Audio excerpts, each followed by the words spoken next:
হে everyone, চলে এসেছি আজকে একটা নতুন মিনি ভ্লগ নিয়ে। আজ ছিল একদম একটা বাজে ওয়েদার, এই বৃষ্টি এই রোদ। তো দেখো ভাই স্কুলে যাওয়ার আগে কি দারুণ করে পুজো দিয়ে গেছিল। ও পরীক্ষা দিয়ে এসে জামাটা এমনভাবে খুলেছে, গাঁদে এমন ভটকা পড়া গন্ধ, বাবারে বাবা। আমি নাক চাপা দিয়ে বসেছিলাম, তাও গন্ধ। আর আমার সামনে মাথার সামনে টাক পড়ে যাচ্ছে বলে আমার বোন এই হেয়ার স্টাইলটা করে দিয়েছে। বলছে সারাদিন মাথায় এরকম চিরুনি দিয়ে রাখবি, দেখবি তোর সামনে টাক টেনে যাবে আর বোঝা যাবে না তুই সামনে টাক পড়ে গেছে। ভালো না?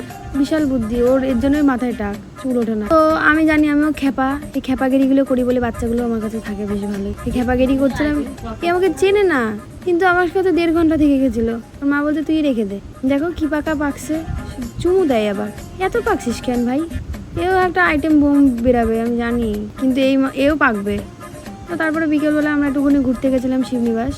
শিবনিবাসটা এতটাই সুন্দর, আমার খুব মানে পিসফুল একটা জায়গা, যেখানে গেলে আমি খুবই শান্তি পাই। তো মা বাড়ি গেলে এই একটাই জায়গা আমাদের ঘুরতে যাও, আমরা যাবোই বিকেল হলে। গেলাম, বাবাকে দেখে আসলাম। কি করবো তখন, বিকেলবেলা তো আর পুজো দেওয়া যায় না। আমরা কয়েকটা ক্লিপ নিলাম, ভিডিও করেছিলাম। কিছু রিজনের জন্য আমি সোমবারে থাকতে পারিনি, এর জন্য চলে এসেছিলাম। দেখো এখানে কতটা সুন্দর, প্রত্যেক সোমবার মেলা বসে। যারা ধরুন নবদ্বীপ থেকে জল নিয়ে আসে তাদের জন্য অনেক আয়োজন থাকে। তারপর বিকেলে আবার বেরালাম, ভাই আর মাসি আর আমি মিলে।